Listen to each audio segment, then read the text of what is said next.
Final destination blood lines കാണുന്നതിന് മുമ്പേ let me address the elephant in the room.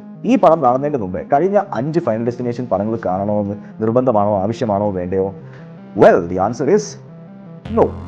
Story perspective വെച്ച് നോക്കുവാണെങ്കിൽ ഈ പടങ്ങൾ കാണാത്ത ഒരാൾക്കും ഈ മൂവി എൻജോയ് ചെയ്യാൻ പറ്റുന്നതാണ്.